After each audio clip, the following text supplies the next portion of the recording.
why decide to write a book titled Contagion Myth? Through understanding the history of contagion, we understand really how we got to the present day. But then I had an experience that I would say changed my life.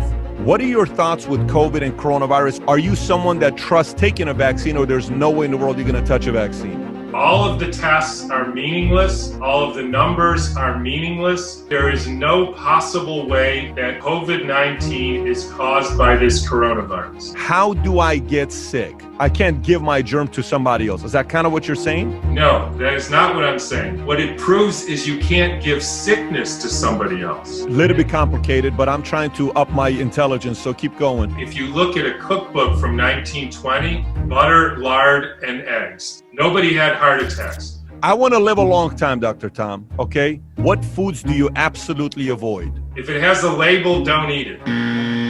Any linkage between vertigo and dizziness and 5G towers being put up in different places? It seems a little crazy to keep doing that over and over again and expect that we're going to get away with it. Testosterone replacement. What are your thoughts on that? You're eating crappy food, your joints are deteriorating, your body is lowering the testosterone to keep you from hurting yourself. Is there a natural Cialis or Viagra? The Native Americans had a very good formula for this. Where do I get some high quality buffalo balls? I'm going to not have you make babies because you're too dumb to do that. Hello. My name is Killian.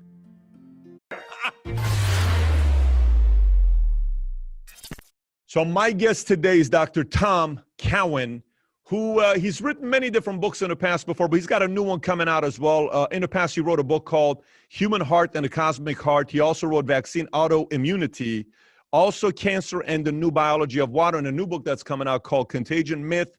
He got his undergrad at Duke University in '77. Then he went to the Peace Corps for 2 years, then became a doctor going to Michigan State University. So with that being said, Dr. Tom Cowan, thank you so much for being a guest on Valuetainment. Thank you, Patrick. It's great to talk to you and meet you. Yes, feeling is mutual. So, you know, why decide to write a book titled Contagion Myth? That's a good question, because I have been thinking about this subject probably for 35 years, and I was hoping not to write about it because it's so controversial, and I was hoping I was done writing controversial books, but it just became clear to me that what I was seeing was so unmatched up with what I was hearing in the scientific community that I felt compelled to really look at this subject and really educate myself, and what I found felt like it needed to be written about. So what do you write about in there that others would consider controversial? Yeah, that's a good question. And I think the real answer to that question would have to go through the history of what I found. And I hope we can talk about that, because I think through understanding the history of contagion, we understand really how we got to the present day. So if you're okay with that, I'd like to describe the history of how we got into this, what I would call mess. So can I call you Tom during the interview? Are you Yes, comfortable? absolutely. So Tom, you know, I have 4 outcomes of this interview. 4 outcomes I have in this interview based on the research I did on you, on the topics I saw you talking about in interviews.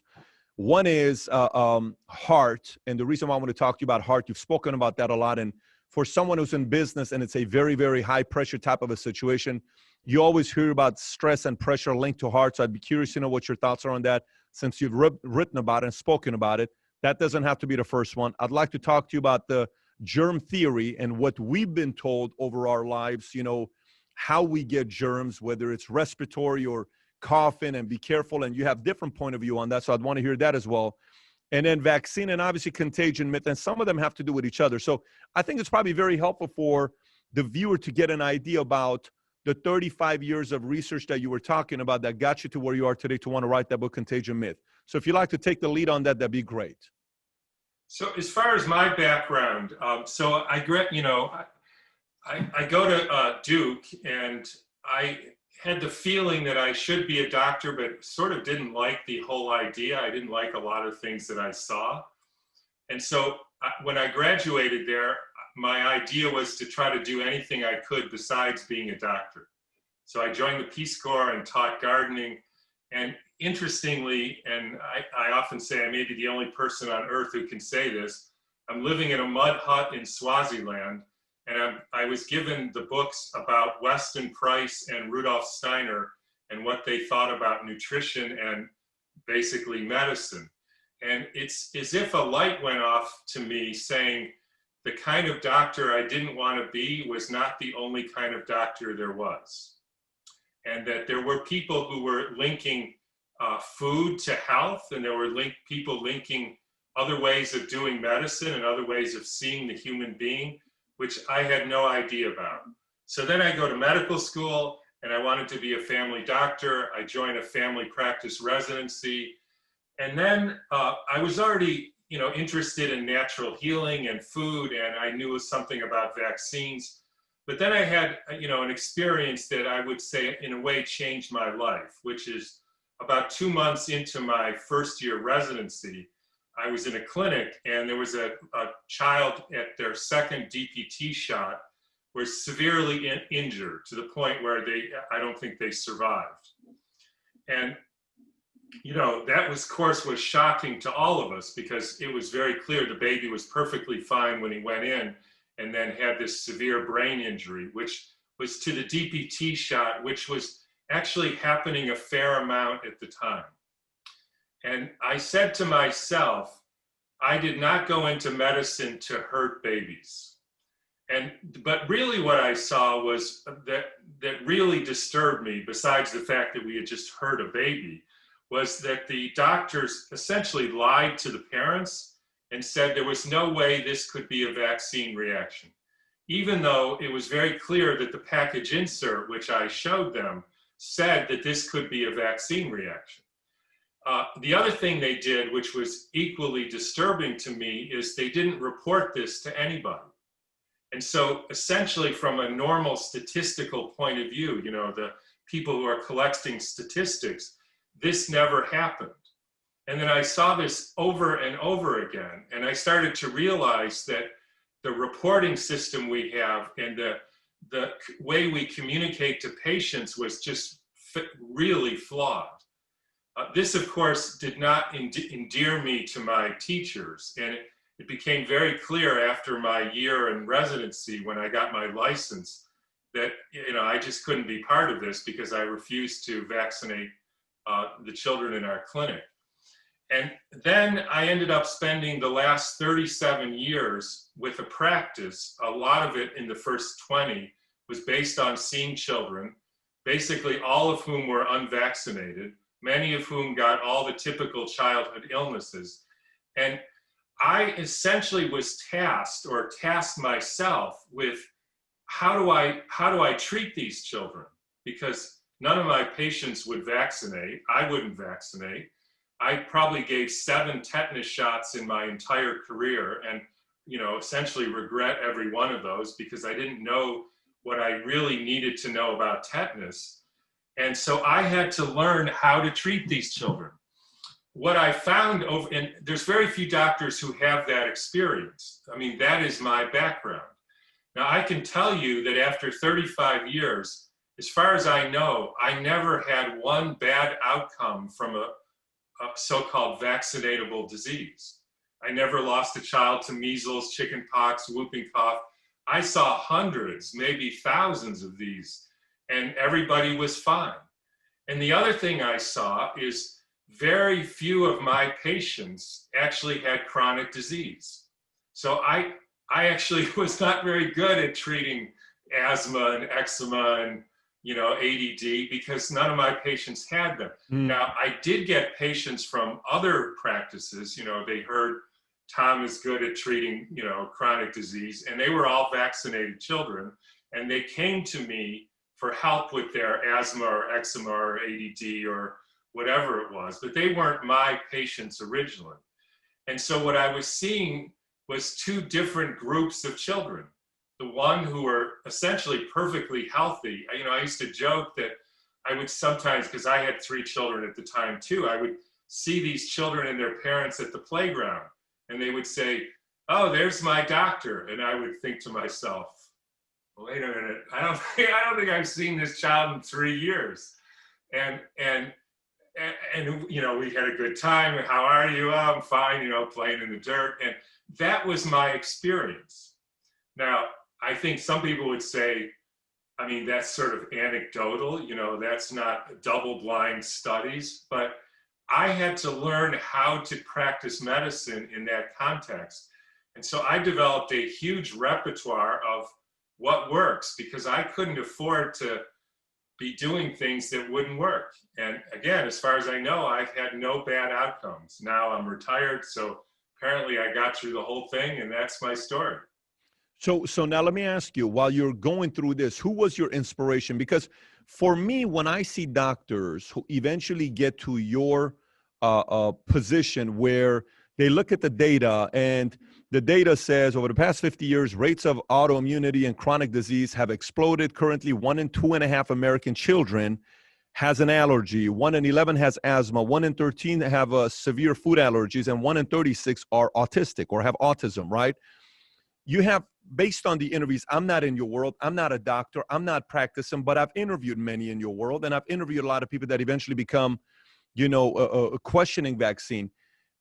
Does it seem like there are two types of doctors, those that become rebellious and they end up questioning everything and say, I don't know if this is the right way of doing things, and those who just kind of follow the guidelines, follow the rules, follow everything they tell them to do, and it becomes a transactional type of a doctor?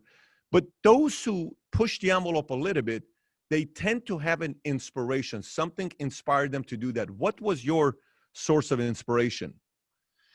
That's also a great question. And my particular answer to that was, so I was pretty young too. I was, late 20s. And so what I did was try to seek out people who, it's an interesting quote from Carrie Mullis, who we may talk about later, but that there must be some wise men out there who could guide me. And so I looked in homeopathy, I looked in herbal medicine, I looked in Chinese medicine, I looked in anthroposophical medicine. And, a lot of those I would say I'm fluent in. I know how to do homeopathy, I know how to do herbalism, I know how to do nutrition, I know how to do anthroposophical medicine. But frankly, my experience was none of them really worked. And it was very, to some it may be disillusioning, but to me, it's like I almost have no dog in the fight. Like, I'm not allied to conventional thinking, anthroposophical thinking, homeopathy, whatever. I have a child in front of me who's got chickenpox. I need them to be fine and go on their way and be, normal. And I got to figure out how to do it. And however I do that, that's not going to hurt them. That's what I did. And so essentially, I had to come up with my own system of doing medicine. And that's what I did. And that's why I wrote books. Your own system. When you did come out with your new systems, did it ever get you in trouble? Did you ever have any issues with the board? Did they ever come out and say, hey, Dr. Cowan, you can't be doing that? Did you have any kind of experiences like that with the board? Yeah, a little bit, but that's just normal. I mean, okay.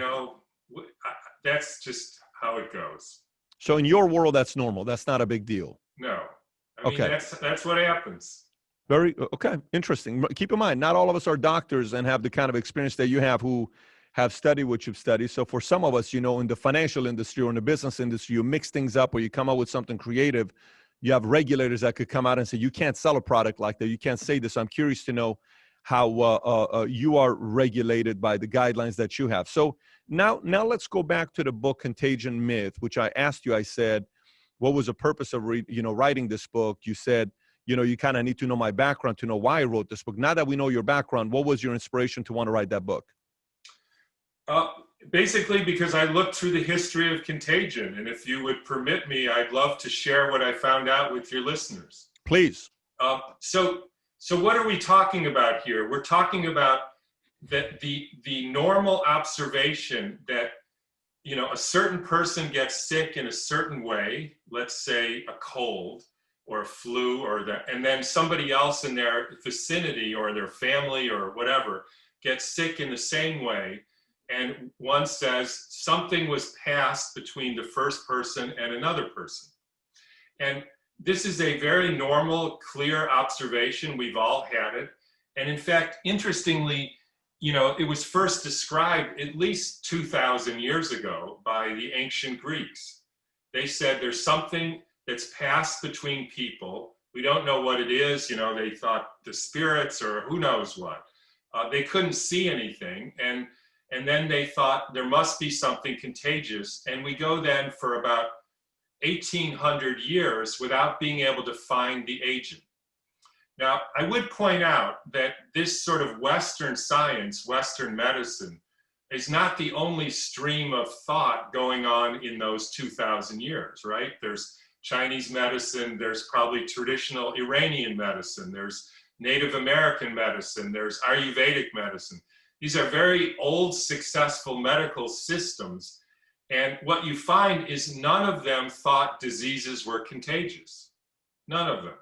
There is no concept in Chinese medicine that something unseen passes from one person to another. And in no other system did that exist. Now, of course, that doesn't mean it's true. They could have all been wrong. But when I looked into it, I thought that was sort of interesting. So then we get to around the 1800s, and now we're really talking about 1850.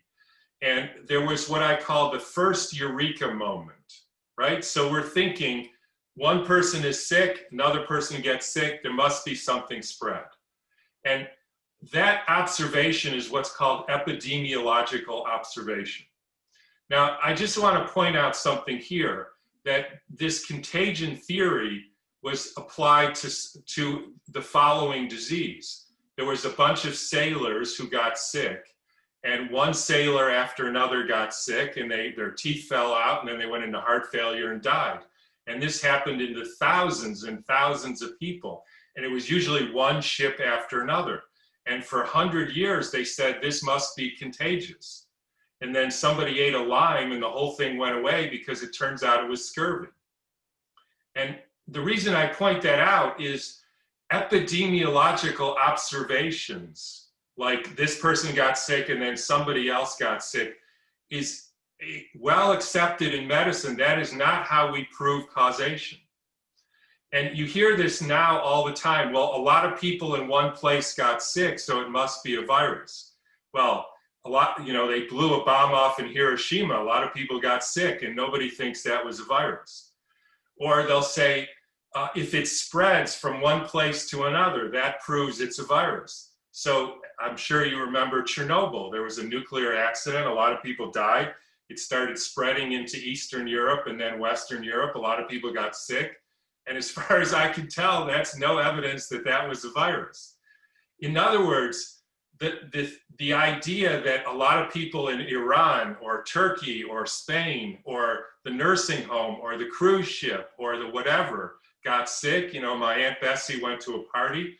Those are epidemiological observations, the purpose of which is to generate theories which can be tested for causation, period. And I would agree 100% that we had enough evidence with contagion that we should investigate for an infectious cause or an unseen agent. Now, that's what Louis Pasteur famously did. He said, there's all these people, and in fact, what he used was the case of sheep and said, there's all these sheep getting sick, one sheep after another. Sometimes the people who were handling the sheep got sick. So there must be something that's passed. They then had invented the microscope. So the first eureka moment in history then is they could see this bacteria under the microscope. And they saw the bacteria in the sheep, and they saw it in the next sheep who got sick. End of story. That's what caused the sheep to get sick, called anthrax. But here's what happened then. Pasteur isolated the anthrax bacteria from the sheep, right? So he took them out, and he gave them to other sheep, and none of them got sick. None of the people got sick. Now, here's the way I think people should understand this. Imagine you have a cow and you don't feed the cow proper food, which is grass, right? You feed it cardboard and dead cow parts and, and you soak it in glyphosate and tick poisons, etc. All that stuff comes out in the milk. Now, then somebody drinks the milk and gets sick. That's contagion, right? And then you look in the milk and you see a bacteria called listeria. And you say, okay, that may be the causative agent. And then you look in the stool of the person and they also have listeria. End of story. And so the listeria, you drank listeria, it made you sick. Now, unfortunately though, or maybe fortunately, there's another explanation for that, which is the cow was sick, the poisons went into the milk. The role of bacteria in nature is to biodegrade poisons, right? If you have a compost pile and you put dead squirrels in it, you'll get bacteria to eat the squirrels. If you have a pond and you put poisons in it, you get algae growth that eat the poisons. If you have a forest and you cut the trees down, the algae and the fungus and the bacteria eat the dead trees. That's called biology. That's called bioremediation. So how do you know that the listeria isn't there to digest the poisons in the milk? So we have two very clear explanations for what may have happened, right? It's either the bacteria or it's the poison, and the bacteria are not causing anything. They're just helping you out by eating the poisons, as they do in nature. Now, what I tell people is this is what Pasteur and his colleagues did for 40 years, because there is a very simple way to sort this out. All you have to do is isolate the listeria from the milk, right? You can't give them all the milk because then you don't know if the poison's in it. Isolate the listeria, give that to a bunch of animals, see what happens. That's what they did for 40 years. And as far as I can tell from the medical literature, no animal or person gets sick. Now, So it must be the milk. Yeah. So when I was looking at the difference between him and Dr. John Snow, and I'm sure you studied Dr. John Snow as well, where he had a different angle that he had. What was the difference between the two of them, between Dr. John Snow and Pasteur? Now, I don't know who John Snow is. You mean Beauchamp? Not Beauchamp. Dr. John Snow is also during the same time as 1850s, because I know Pasteur died 1895. During the same time, Snow was linking everything to water. So I know you're specifically isolating water, milk right now because of pasteurization. And, most of us just say pasteurization and we don't even know where it comes from. Some of us know it comes from the name Pasteur, but he was also talking about how a lot of the viruses were coming from water rather than somebody's breathing and coughing on you. That's how I got sick. It was the water. No, I don't know this Snow, but the two main people then were Pasteur and Beauchamp. Beauchamp said it's not the bacteria and it's the terrain. Now, so essentially Pasteur and his colleagues tried for 40 years. And in fact, it's very interesting what happened then, because a German colleague named Robert Koch came up with very simple guidelines so that we would know whether a microorganism is causing a disease. And it's very simple and straightforward. They're called Koch's postulates, and they are the hallmark ever since of how we prove causation. And it's very simple. You take like 100 sheep or 100 people with the same disease, and you identify an organism that's the same in all of those 100 people, right? Here's a way to think about this. I came up with this last night. If you had a disease called swollen thumb syndrome, and so 100 people with swollen thumb, and you ask them, what happened to you? And they said, I don't know, somebody came along and bashed my thumb with a hammer, all 100 of them. Mm-hmm. So that turns out not proof. So you go to the next 100 people who don't have a swollen thumb, and you say, did any of you get bashed with a hammer? No, none of us. So that's postulate number 2. no people who are healthy have that organism, right? Because if they have it, then why didn't it make them sick? That's still not proof. Then he said, you have to take the organism from the sick people, isolate it, purify it, give it to the unhealthy people, and if they get sick, you prove causation. In other words, you take the hammer, bash 100 healthy people, and if they all get a swollen thumb, that's how human beings understand causation. Every human being would say, yes, I'm sure that the hammer is what causes that. And here's the trouble. There is not, Koch eventually said, these postulates don't work because there's not one case in the medical literature where they've proven the postulates. Not one. We've looked for 20 years. They say they do. They say they're still valid because they're common sense. I have reports even from this current episode. You know, we see epidemiology, somebody should do Koch's postulates. And then we have a report from this current situation, Koch's postulates were fulfilled. But the trouble is they never isolated an organism. They never made an animal sick. And they didn't do Koch's postulates. So that's how this got started. The next, okay, go ahead. Go ahead. So the next step, so they failed to prove causation with any bacteria. Then they say, well, we have diseases now which we can't find a bacteria, right? But we know that must be an infection because it looks like it's contagious. So there must be something smaller than a bacteria. And the main disease was polio. So they looked in the dead brains and the spine. They looked for a bacteria. They couldn't find it. And so they said, there must be something smaller that's poisoning these children and these people. And they called it a virus. They didn't see a virus. They didn't know what they were looking for. They just said, there must be an infectious agent. And so then they said, okay, we're going to try to isolate this because they were still interested in these Koch's postulates. And so they put it through a filter. So they had filters that could filter out the bacteria in the cells.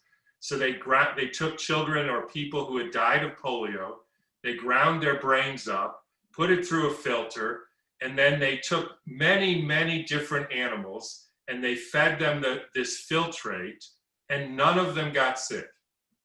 None of them. And then they injected it subcutaneously into monkeys, hamsters, guinea pigs, you name it. None of them got sick. And then they said something very interesting, which is, it turns out there's no animal model for polio, which is a bizarre way to think. Because what they're saying is, we cannot make an animal sick with this virus filtrate that we can't see. And then in 1907, they did the experiment that proved that polio was contagious. They took a child who had paralysis, they took a piece of their spine, they ground it up in a blender, they filtered it, and they took 2 monkeys, I think they were rhesus monkeys, drilled holes in their brains, injected about 1/2 cup of this stuff into their brains. One of the monkeys died. One of the monkeys got paralyzed. They didn't do a control. In other words, they didn't just inject 1/2 cup of, water or something. So they don't know if the monkeys died because monkeys don't like having 1/2 cup of stuff injected right in their brain. Maybe they had a herniation. And they held the monkey up and they said, see, we proved polio is a transmissible disease. Now, I don't know about you, but I can see you frowning there. That doesn't sound like science to me. So this entire study was based on 2 monkeys? 2 monkeys. The idea that polio was caused by a filterable thing we couldn't see, right? That's the studies. Now, so we go on from there. Then we go to 1918. So now they say, we've proven that there's something filterable, right? We got rid of the bacteria, we got rid of the cells. It could be a poison in there, could be arsenic. because it turns out that lead arsenic and DDT later caused the same symptoms as polio. And so they didn't know that, or maybe they did, but they ignored it. So they could even have had arsenic in the water. But anyways, because they didn't do a control, they have no idea, they can't find that out. So then they go to 1918 and about, 20 million people die from this Spanish flu. Highly contagious disease, right? And then, they see one person after another. And again, epidemiology is not how science proves causation. They only tell you should look here. So they did. The Boston Health Department did a study. It's referenced in the book. I can read you the conclusion if you want. They took about 100 people who had active symptoms of the Spanish flu, right? This is killing millions of people. They're snotty nose, coughing, everything. They got 100 volunteers and they divided them into 3 groups. One group, they spent 10 minutes breathing as hard as they could into their mouth, like that, right into their open mouth, 10 minutes. Yep. The other group, they spent 10 to 15 minutes coughing right in their face. And the other group, they actually took mucus out of their nose, right? Sucked the snot out of their nose and injected the snot right into the volunteer's nose. These are 100 people. The Boston Health Department does this. And you know how many of these volunteers got sick? 1. He got a runny nose, which I have the quote here. I could read it to you if you want. That says, it turns out that none of these ways are able to pass the transmissible agent from one person to another. Now, you can look at that and you could say that then they came to an interesting conclusion, Patrick. They said, it turns out we needed to be more aggressive in exposing the volunteers. And I thought to myself when I read that, like what, do a lung transplant or something? I mean, how can you be more aggressive than that? They sucked the snot out and injected it. And literally one person who they said, this is not the flu, they just got a runny nose because we injected some snot up their nose. That's pretty intense. I just want to ask something, if you can hold that thought, because 100 people were tested. This is the Spanish flu era. 1919. 1919, a third were asked to breathe 10 minutes open mouth into somebody else's face. Open mouth. Open mouth, strong into their face. Kissing. And then the other one was 10 or 15 minutes coughing into the face. And the last one was taking mucus out and injected it into the other person. And only 1 out of 100 got sick and they had a runny nose, not even sick. Right. So now here's my question for you. So then based on what you're saying is we cannot give our germ to somebody else. That's what you're saying, that's not possible. I can't give my germ to somebody else. Is that kind of what you're saying? No, that is not what I'm saying, because that doesn't prove you can't give germs. What it proves is you can't give sickness to somebody else. Okay, then let me question you on that. If you can't get sickness. There's a big difference there, Patrick, right? Perfect. That's good to know. But I again, as a parent, this is a epiphany moment I'd love to have. So I have 3 kids. You know the saying. Once one kid gets sick, everybody gets sick, right? Or, a parent gets sick when they have a baby and they have a 2-year-old kid in their house and then they get sick. Oh my gosh, I'm sick. Now my other son is sick. Now the mom is sick. And then at night when the mom sleeps with the dad, then the dad is sick and that kind of goes. So that kind of, that argument kind of doesn't validate what happens in a lot of families, because when kids are around other kids, they tend to get sick. What would you say to that? I would say the same thing I would say with every epidemiological observation, right? You're talking epidemiology there. One person gets sick and then another person gets sick. The same thing that happened with scurvy, the same thing that happened with Spanish flu, the same thing that happened with anthrax, the same thing that's happened with polio. Now, you have to take that observation and prove causation of a microbe. They did that over and over again, and they cannot prove Koch's postulates. They cannot prove causation. And all I would say now, in the book, we do propose very specific reasons why those observations might happen, right? So I can explain exactly how you can understand that event. I'd love to hear it. Go for it. I'm all ears. But I think that comes later. Okay. Because we still have to, you have to stick with the argument, which is you have to take that observation, right? And then isolate a virus or a bacteria and prove that it can cause that disease. They've tried that for 150 years and they can't prove it. In fact, they can't demonstrate it. So, you know, we don't know if there's some sort of similar toxic exposure in your house, whether there's some sort of resonance phenomena, you know, like if you put 10 young women in a cabin for 6 months, they all start menstruating at the same time. You cannot, there's no virus there. So you can see physiological responses happen for lots of reasons. And in order to show that it's a microbe, you have to go through the steps. And they try over and over again. And I can keep going if you want and see how they try. And it turns out it's not the microbe. I also understand, Patrick, how bizarre this may seem to people because they get stuck on the epidemiology. They get stuck on this observation. This observation has been around for thousands of years. Same with scurvy, same with lots of things. It turns out we have a scientific method to prove it. We looked and it turns out that's not the cause. So what is?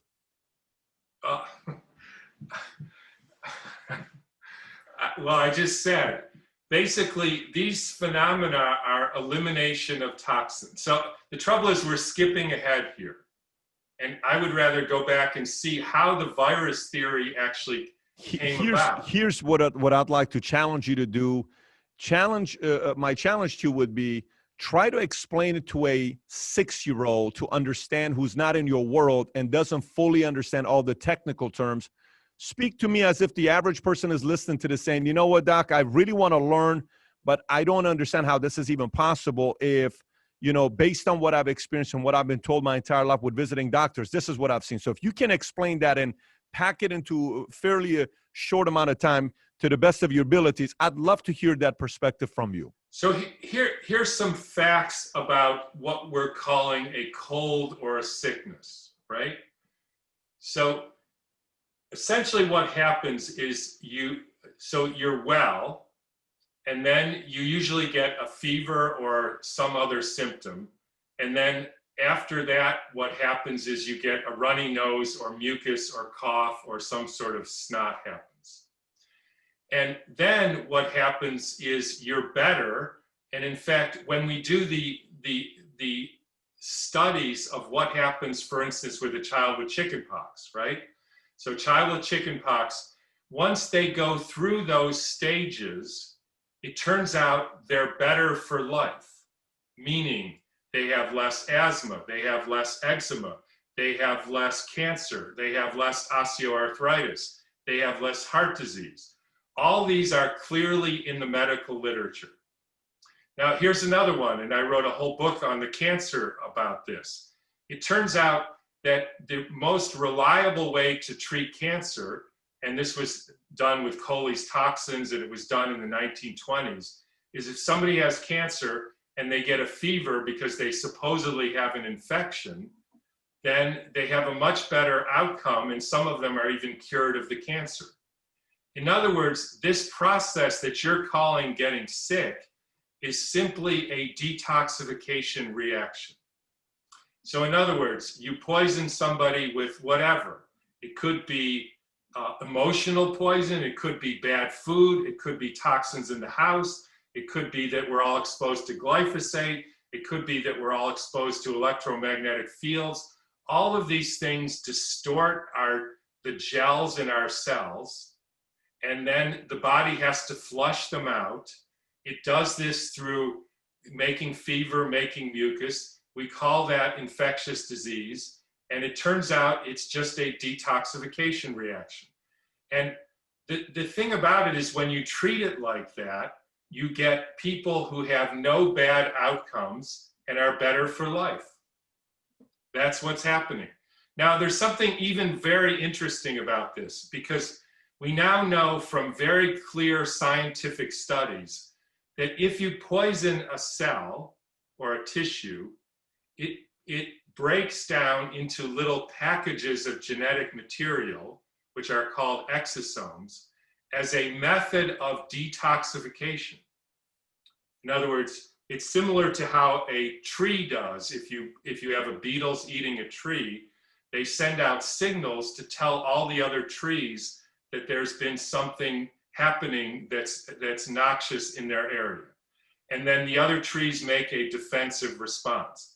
Now, I'm aware that this may be more than a 6-year-old can do, but I'm trying my best to be as clear as I can here.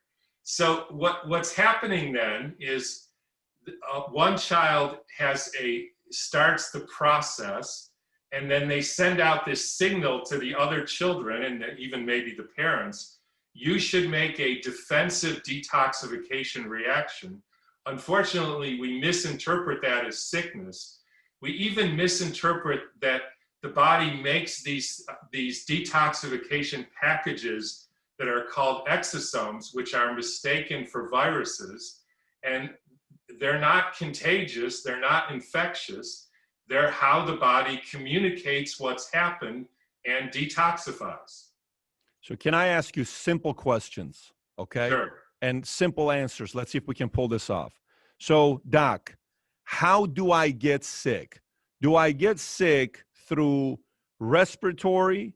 Do I get sick through water I drink? Do I get sick through the food I eat? Do I get sick through the way I think? How does one get sick?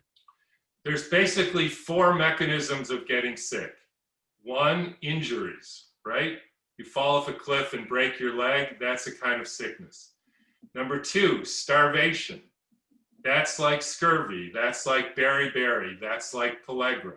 You don't have the nutrients, you don't have enough collagen, you don't have enough vitamin C, so that the tissues start to break down and they excrete these poisons to essentially try to detoxify. So number 1, injury. Number 2, starvation. And then 3, which is the biggest, is you're poisoned. So in other words, just like the milk example, you poison the milk, the bacteria come and eat the poison. And it's the same argument as if you think because the bacteria are there, they're the cause of the problem. That's like saying you go to a town and you see fires, and then you see firemen there, and so the firemen must be causing the fires. Actually, the firemen are there to clean up the fires and put out the fires out.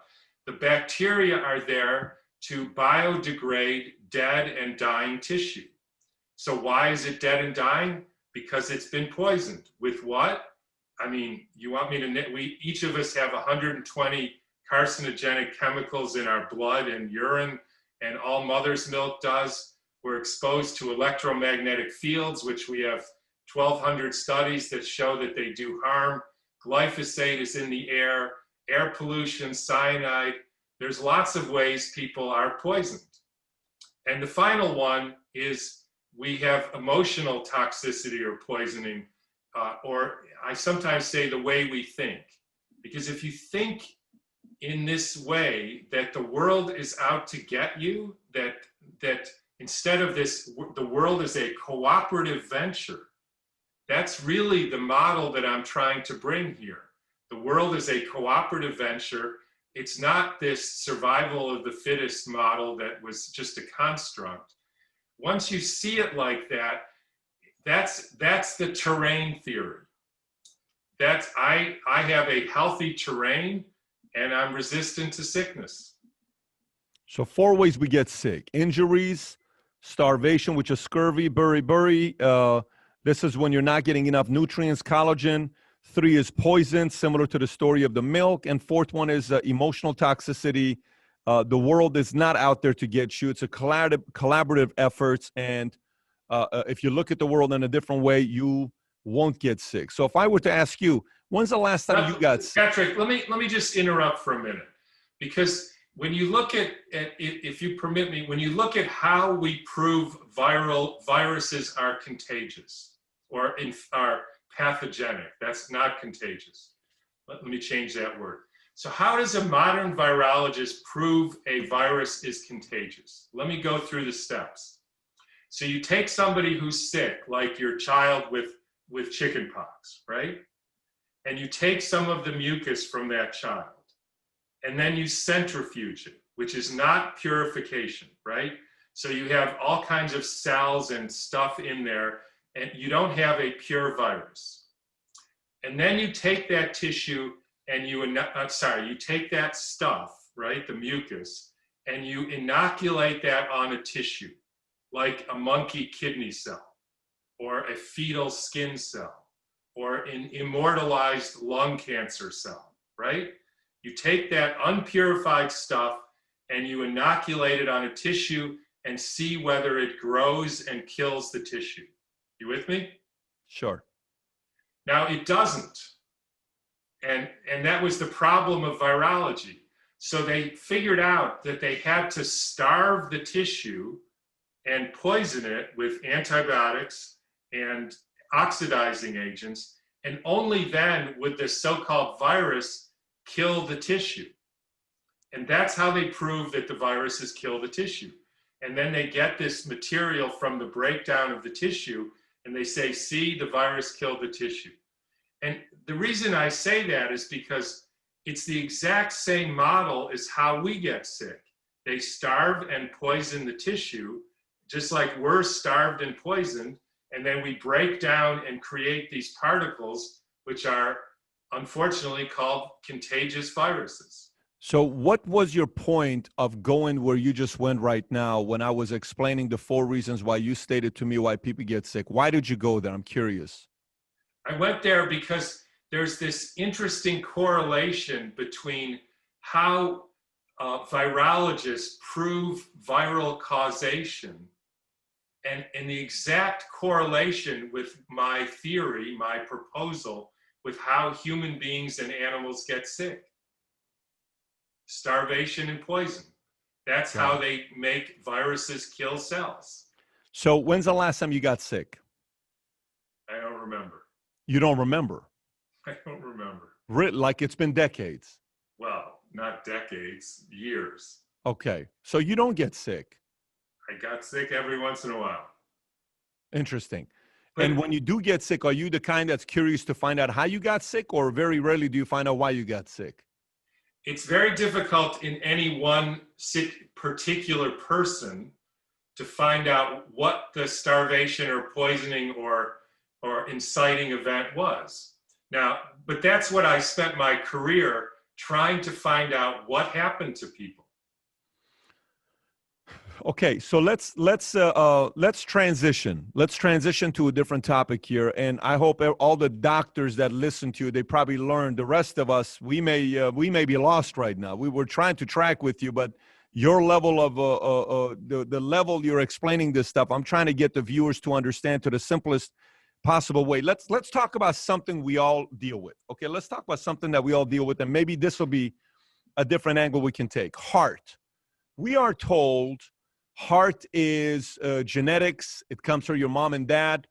And, you know, every time I go to the doctor, they ask me a question, did your mom have a heart attack? No. How about your dad? My dad has 13 heart attacks. Really? Yes. How old was his first one? 44. How many has he had? 13. Has he had an open heart surgery? Yes. Does he have stents? Yes. 3 of them. How many angiograms? He's had 6 angiograms, 6 angioplastics. You got to be careful because you may have it, right? So what they don't know is my dad smoked cigarettes 2 packs a day for 30 years, and he drank a full glass of alcohol every single day for 30 years is what he did. I don't smoke, I don't drink. So what is the cause of heart disease and why heart attacks take place?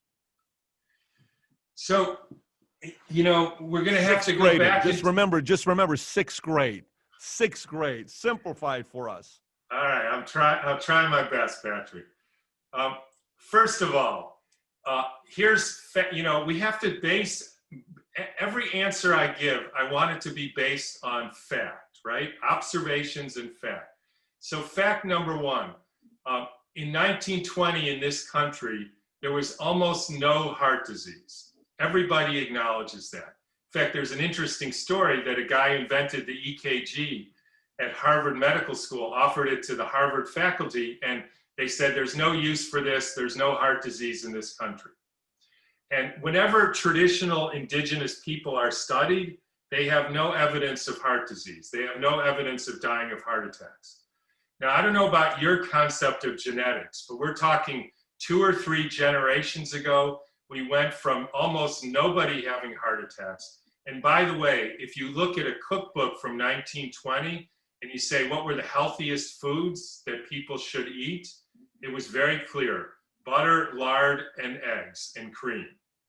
Nobody had heart attacks. The fact that now in 1940, just 1 generation later, it became the #1 killer of Americans, there is no possible way that has anything to do with genetics. See, now I got smarter, Tom. I'm telling you, what a difference it made in the first 45 minutes. And now I'm telling you, that was ridiculous. So 1920, no heart disease, just 2 or 3 generations ago in a 1920 cookbook, they're talking about butter, lard, and eggs. In 1940, a generation later, they're calling that the #1 killer. So who wrote the 1940 cookbooks and who made us think that these things kill us with heart attacks? And then when do we start having heart attacks? We started having heart attacks with the 2 major things happened. One, the major change in the American diet, away from healthy fats and towards margarine, Crisco, and other processed foods. 3 things. The second thing was the widespread use of chemicals in agriculture and food and DDT and all the rest of it. And 3 was the increasing electrification of the earth, which we now know interferes with your ability to generate oxygen and to use oxygen. So as soon as those 3 things happen, you see this epidemic of heart disease. Now, here's another thing, Patrick. You know, if you ask 100 doctors, 100 lay people, 100 people off the street, why do people have heart attacks, right? They say the exact same thing. You have these 3 major coronary arteries. They carry all the blood to your heart. One of them gets blocked with plaque, or 2 of them, or 3 of them. The blood can't get through, and then you have a heart attack and die, right? Sure. Everybody knows that. Yep. You with me? I'm with you. This part, I'm with you. 6th grade, fully qualified. Got it. Okay. Now let's dissect this out a little bit. I've seen probably 100 people come to my office, say 50-year-old man. Let me stop for a minute here. Let me go back a little bit. So would you agree that if there's something blocking your arteries, it's probably in your blood? Sure. Right? Second question. Do you think the blood in your coronary arteries, the heart arteries, is the same blood as you have in your spleen and liver and foot and everywhere else? I would assume so. Yes, I would too. Okay. So the blood leading to your spleen has whatever it is that's causing the plaque, just like in the coronary arteries. So you must get plaque in your splenic artery as well, right? Sure. Yes. Now, how many people have you heard of who've had spleen attacks? I've never heard of spleen attacks. So I have given lectures to maybe 50 to 100,000 people in my career. One of the questions, if I'm talking about heart, please raise your hand if you've heard of anybody or know of anybody who had a spleen attack, a liver attack, a foot attack, or a kidney attack. You know how many people raised their hands? None. None. Now, next question.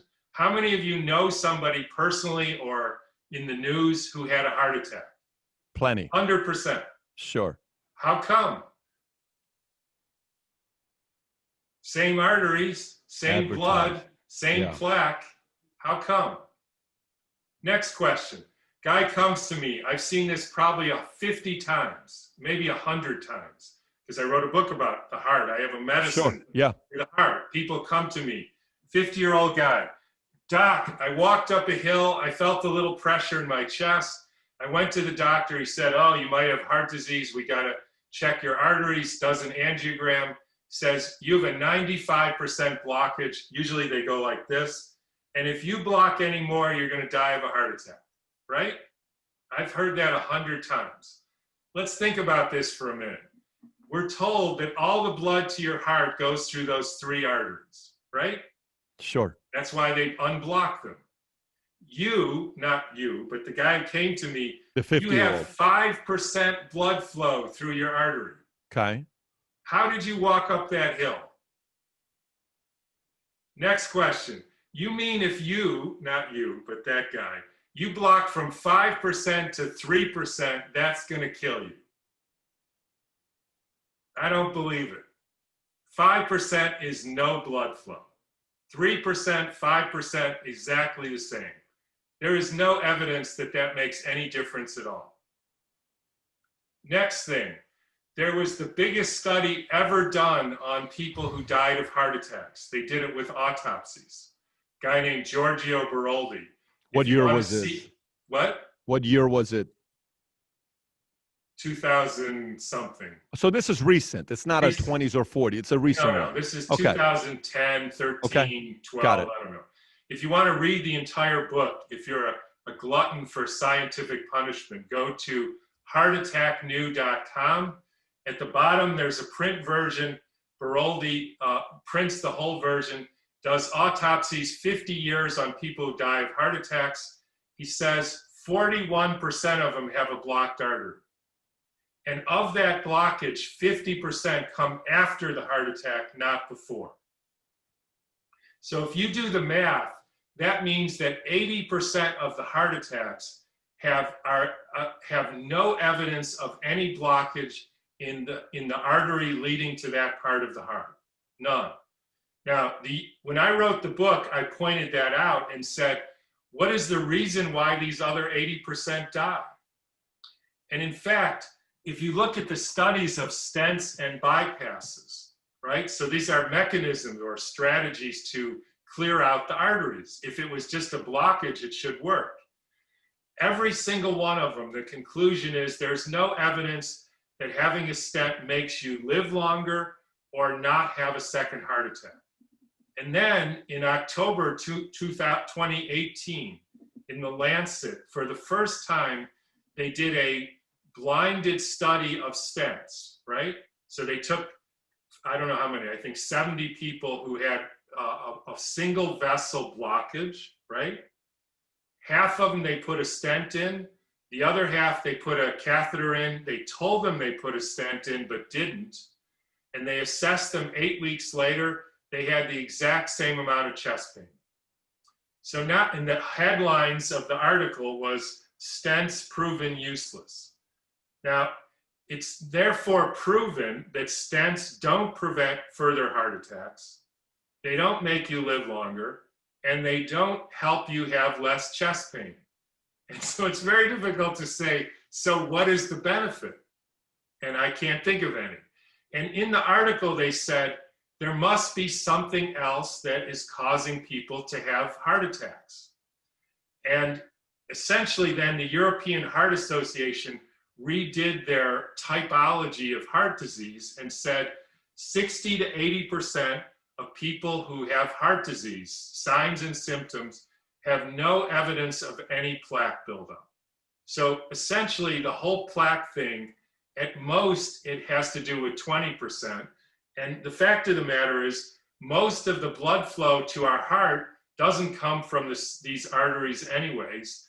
It is basically a watershed with millions of little capillaries, just like a watershed instead of a river.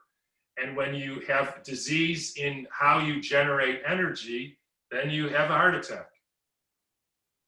So what do you do now to prevent from having a heart attack? Like, you know, a basic question for you where somebody could apply right off the bat. When you order food, what foods do you absolutely avoid? So I interpret questions, as you can see. You have to forgive me. So here's another way to ask that.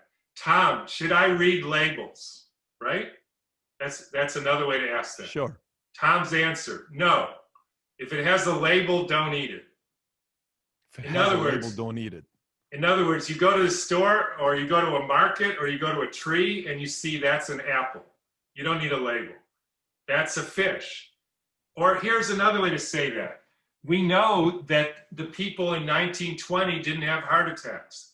Eat what they ate. They had bacon and eggs for breakfast.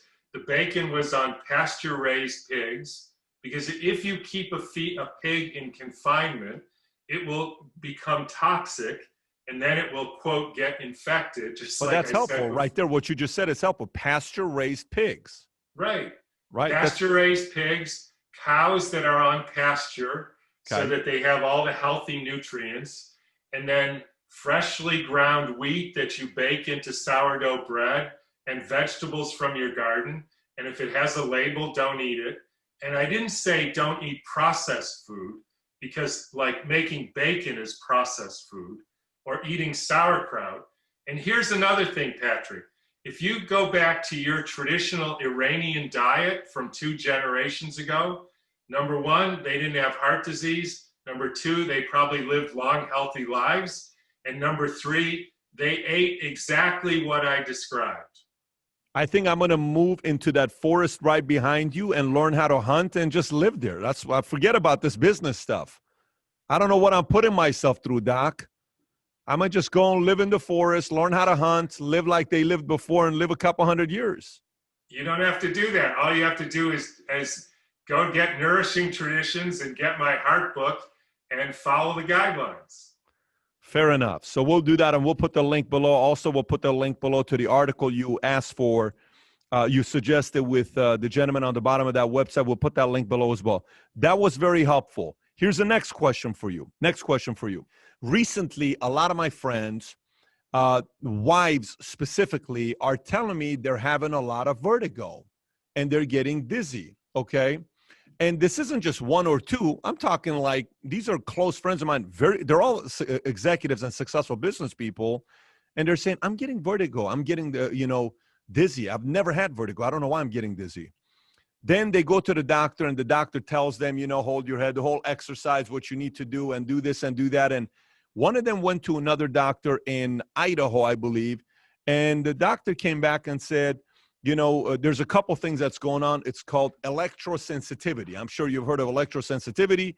And BBC even did an article on this saying, I didn't believe people had it. And then it happened to me, which is, folks who are feeling certain things, diagnosis based on 5G. This is a BBC article saying, I didn't believe it. People had it. Then it happened to me. Close, fatigue, pain, headaches, dizziness, burning, twitching, nausea, palpitations, just some of the symptoms experienced by people who say they suffer from electrosensitivity.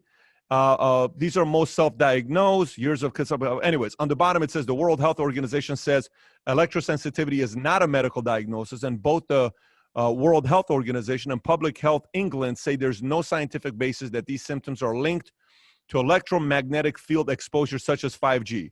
You hear some people say yes, you hear some people say no. What are your thoughts of any linkage between this vertigo and dizziness and 5G towers being put up in different places?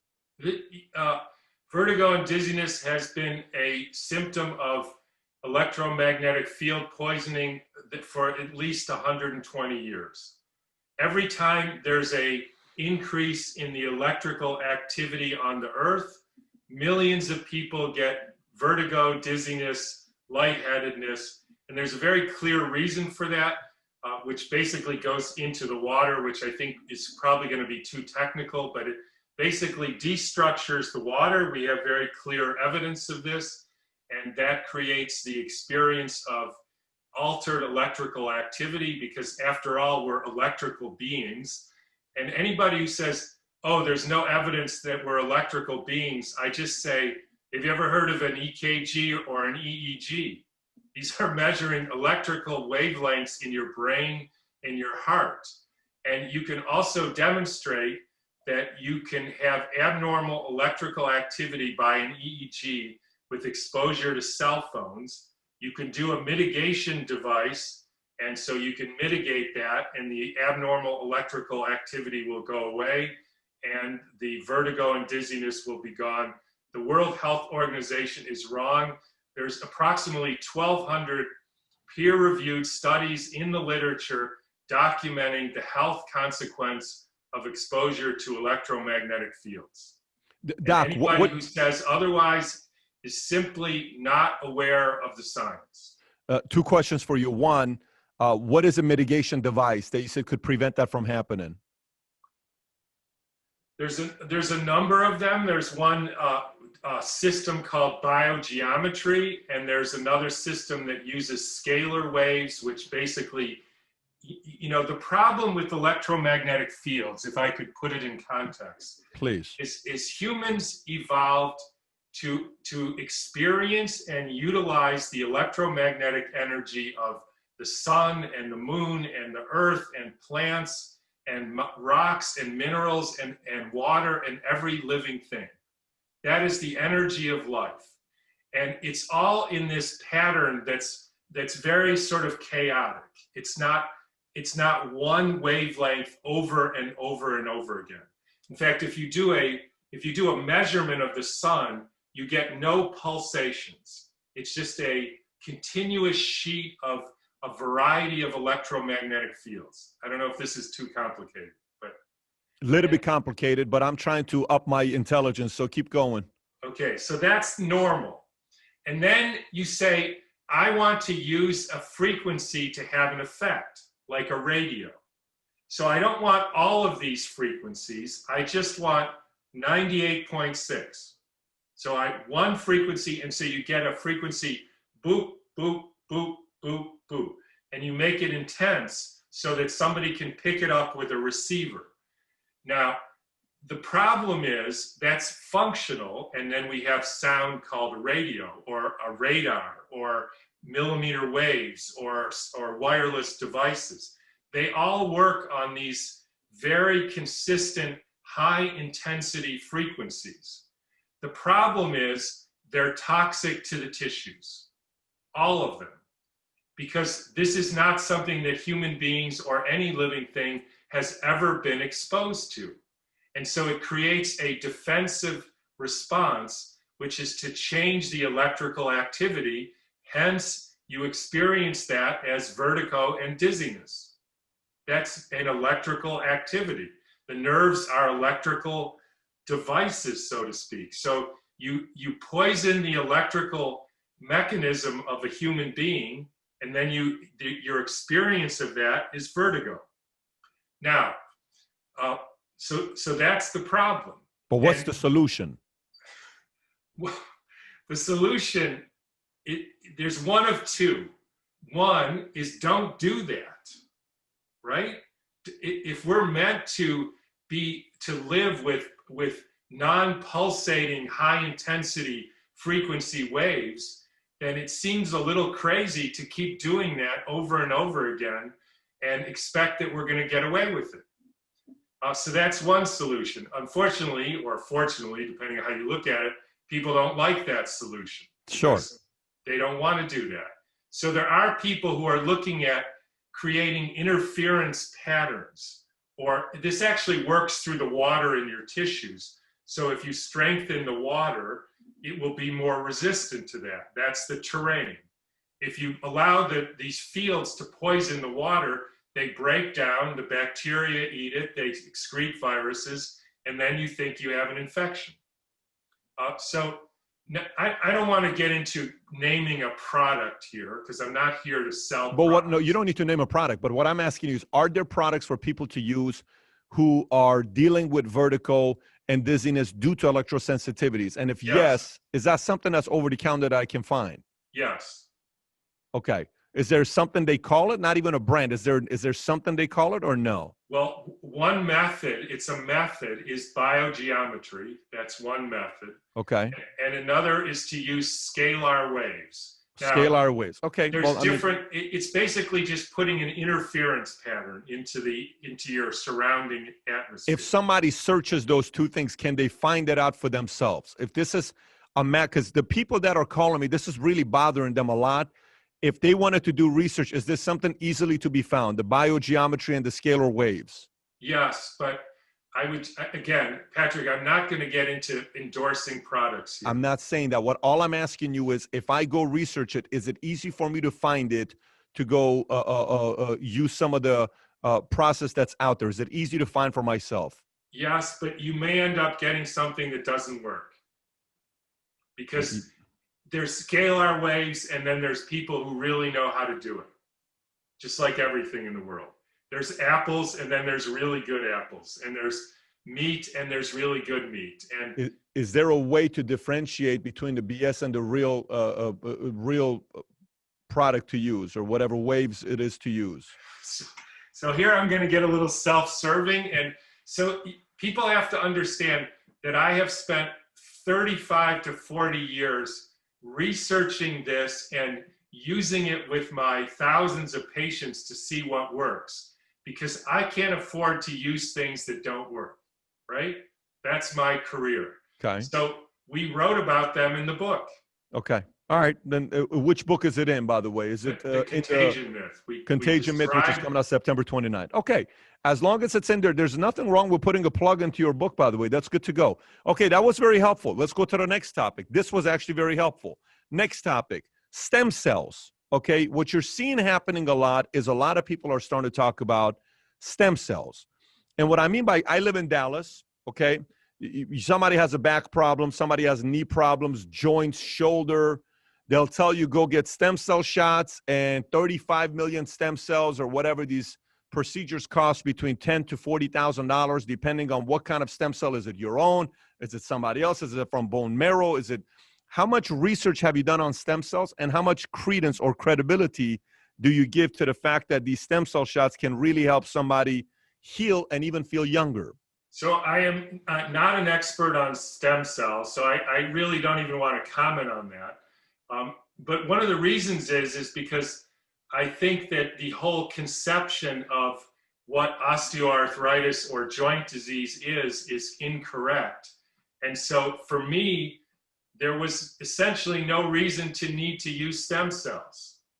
Because once one understands why somebody has an arthritic joint, then you can resolve the problem without having to resort to $5 million worth of stem cells, which, you know, again, I haven't looked into it enough to know. Okay, So fair enough. I think that's good. Let me ask another one. I mean, if you don't have an opinion on these things, we'll just skip them. You can just say, Pat, I don't have any opinion on this. I have an opinion, but Pat, I have an opinion on arthritis, and I have a treatment and a conception of how somebody can heal from arthritis so that they don't need to spend money on stem cells. I'd love to hear, because people, look, my dad has arthritis. I know a lot of people that have arthritis, and it's a very annoying thing to have. So if you don't mind taking a minute, I'm sure some people would like to hear it. So, and again, with everything with me is you have to understand the basics. And I can sense that it's getting a little annoying. No, I kind of know where you're going to go now. Observation, fact. So please lead the way with observation and fact. Okay, so what is a joint? A joint is a bone, and then it has a structured water encasement that we call a bursa, and there's two bursas that oppose each other, right? That's what we call a joint. Now, if you look into the science of structured water, you find that all structured water is negatively charged. And so what happens in a joint is you have these two negatively charged jello structures that, because they're negatively charged, they oppose each other and repel each other and create smooth movement of the joint, right? That's a normal joint. Now, what happens is if you destructure the water, in other words, make it into more liquid water instead of jello water, it A, loses its charge, and B, loses its ability to repel each other, and gradually gets worn away more and more until you have bone on bone, and then you have to get a knee replacement. The problem is the loss of structure of the gels surrounding your knees. So then you have to say, how do we make gels in the first place? The same, the same way we make Jell-O. You take proteins, in this case collagen, you take healthy, unpolluted water. I got to tell you, I've never had a doctor recommend that eating more Jell-O is good for you, but I'm glad you were able to do that. I'm sure a lot of us are excited about that. Yeah, it's not Jell-O because Jell-O has all kinds of stuff in it. I'm talking about collagen proteins. I'm giving you a hard time. Vitamin C, and you stop poisoning the structure of the water. It can form properly, and then you're fine. And that's how I did medicine. And see, for some people, this is theory. You know, for me, I had to figure out a way to help people rebuild their knee because they were in pain and they didn't like it, and I didn't want to give them drugs. And interestingly, the anti-inflammatory, the inflammation is how you remodel the joint. And if you use anti-inflammatories like Advil or Aleve, we know that it makes the joint worse. It also destructures your Jell-O. So I was about recreating the healthy conditions for your joint. And then I have people say, yeah, now my knee doesn't hurt anymore. And they didn't have to get stem cells, and they didn't have to get a knee replacement. And they stopped poisoning, you know, again, electromagnetic fields destructure your gels. And that's another reason why you don't have a healthy knee. Okay, let's go to the next topic. That was good. That was helpful. Here's the next one, since we have you here. I read a book called Ageless Man. Ageless Man. And the author in this book talks about the fact that as man ages, when their testosterone level drops, their temper goes higher, their bitterness goes higher, they can't conduct in the same old methods they used to in the bedroom when they used to make movies in the bedroom. Now they can barely make a short film. You know, their joints hurt, their body hurts, and because testosterone levels are low, many different ways, they're not benefiting from that. So you see a lot of people out there nowadays, not doctors, but I'm hearing this a lot. I'm curious to know what you say about this. I've had a lot of bodybuilders on, but you hear a lot of people saying testosterone replacement, meaning a form of taking some kind of steroids or some kind of growth hormone when you get past the age of 40 or 50, can actually help you live a longer life where you become ageless, okay? Now, I'm curious to know, somehow I have an idea what direction you're going to go with your answer, but I'm curious to know what you have to say regarding some form of steroids to increase your testosterone level. What are your thoughts on that? So again, I can't answer. I mean, I could say that's not what I do, but that doesn't help anybody. I think it would be better if I explain why I don't like that approach. Is that okay? Sure. So the problem is, what's the therapy and what's the disease? And here's the situation. Because of a whole variety of things, maybe just including aging, but poisoning and starvation and the rest, your tissues are breaking down. And you experience that as dysfunction, right? And you can't perform in the bedroom, you don't feel as good, you're irritable, etc. Now, there's two ways of understanding this. One of the things that deteriorates is your testosterone, and so that's the disease, right? Here's another way of understanding it. You have crappy tissue, and so because my body is smarter than you are, it's going to lower the testosterone to protect you from hurting yourself, because you're in no shape to go, do anything, because you don't have good joints. Your body is deteriorating. So I'm going to lower your testosterone level to protect you. And the question is, which one of those two is correct? Because I think what's happening is your body is lowering the testosterone as a protective mechanism to keep you from hurting yourself. Now, the reason I think that's true is I take that person who's falling apart and I say, look, Pat, stop falling apart. Feed yourself good food, get out of the Wi-Fi, stop poisoning yourself, and you know what happens? Your testosterone levels go up. Why? Now we're good. Now I'm not so worried about hurting yourself. And so I self-regulate. And the problem is if you start giving somebody testosterone, they become an addict because they then down-regulate and they make less and less. And then if you ever stop because you give them cancer or something, they are screwed big time. And so my way is honoring the wisdom of the body, saying this is not a disease, this is a strategy, it's a protective response to the fact that you're just not taking care of yourself. You're eating crappy food, your joints are deteriorating. If I were you, I would lower your testosterone too. Keep you from hurting yourself. Gosh, so I would lower your testosterone too. Keep you from hurting yourself. What do you mean lower my testosterone level to keep me from hurting myself? So I just said, so you have this, you haven't, you want men's marriage to not work out? How many more divorces do you want to see? I mean, what's no, Pat, you got that wrong. You're killing me here, Tom. We got some men, we want to keep these guys married. I don't want our audience to get 92 divorces tomorrow and blame me for it. But Pat, what I said was you will end up with higher testosterone. So a Wi-Fi diet is what I need, is what you're saying. No, what you need to do is if you deteriorate, right? Because you're not feeding yourself, you're not living as you should, right? Mm-hmm. Then your body is it's the same reason why women who starve, young women who starve themselves, they lose their periods.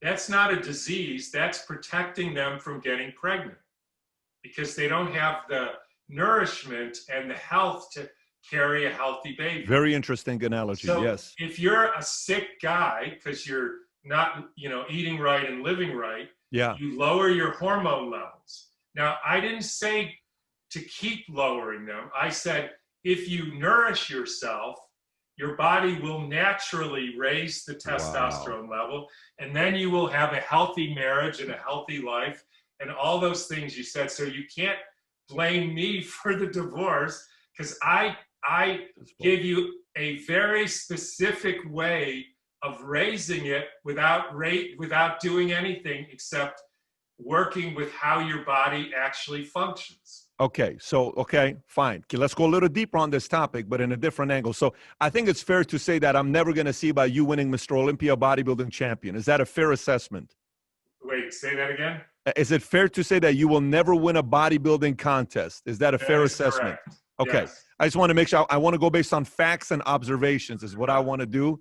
I want to respect you. So let me ask you this. When I was in my 20s, I could eat a burger or I could eat a pizza and nothing would happen to me. The moment I turned 30, that same pizza I ate, I felt a little bit heavier, right? In my 30s, I was still pretty flexible. And then when I hit 40, my flexibility wasn't the same as it was in my 30s. I could still do the splits until 28, 29. I can't do the splits, obviously, today at 41. But when I go do my yoga classes, it's not the same. When I talk to people in their 50s, they say you may pay a visit to the doctor to ask him about Cialis or what's the other one? Cialis or give me a break. It's the other famous one. It's Viagra. Cialis or Viagra. So what is there a natural Cialis or Viagra? You seem like somebody that would know the answer to that question. There's a lot of people that would want to know the answer to a natural method of increasing my testosterone level to bring out the Ron Jeremy-esque of mine in the bedroom. It's very simple, Patrick, and at the risk of sounding like a broken record, the Native Americans had a very good formula for this. Number one, they ate healthy fats, they moved around a lot, and they ate the organ meats of the buffalo, particularly the testes and the adrenal gland.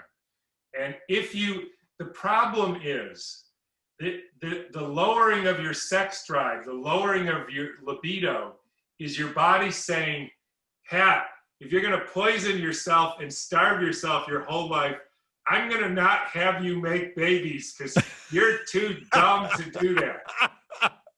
So the mechanism is lower your testosterone. What a way of looking at it, though. Let me tell you, that's very interesting way of looking at it on what you're saying right there. It's accurate. And the reason I know it's accurate is I tell, okay, you come to me, or you did, and I say, Patrick, stop doing those. Eat the way that people supposed to eat. Take care of your water. Eat some, organ preparations. I'll tell you where to get them. And your sex drive and all these things and flexibility will come back. And you didn't have to take any drugs and poison yourself worse. And this is not a theory, Patrick. This is what I've been doing for 35 years. So where do I had to be successful. Where do I get some high quality buffalo balls? I mean, I could tell you the product, but I didn't want to come here and sound like I'm selling anybody any product. But I have spent 35 years trying to find out who knows how to make buffalo balls, and I found out. So you're going to reveal it, or is it a secret that you're just going to keep for you and your family? I mean, this Go to I'm sure you've shared it with Joseph, your son. DrTomCowan.com. What is the buffalo ball formula here? Go to DrTomCowan.com. You'll see a formula called male optimization. A bunch of secrets with you, let me tell you. Oh my gosh. It's not secret. I don't want to, I'm here to help people with information. Can you give us we're going to go to the website. We're going to put the link below. Can you give us a glimpse for people that are here to give them an idea? They're still going to go to your site. We'll drive them to it. Is there any hints you can give us? About what? About this buffalo balls, like where we can get them. It's called male optimization formula. So is it a medicine I would take, or I would go to a store to buy it? You can get it on our website. Okay. All right. So we'll drive it to your website as well. When you combine marketing and doctor and research, you find yourself a Dr. Tom Cowan. So it's a very, very interesting combination right there. The rest of us are trying to figure out marketing. You already have it down. So final thoughts here before we wrap up is coronavirus. We're seeing cases coming down. We're seeing deaths coming down. We're seeing numbers are looking better.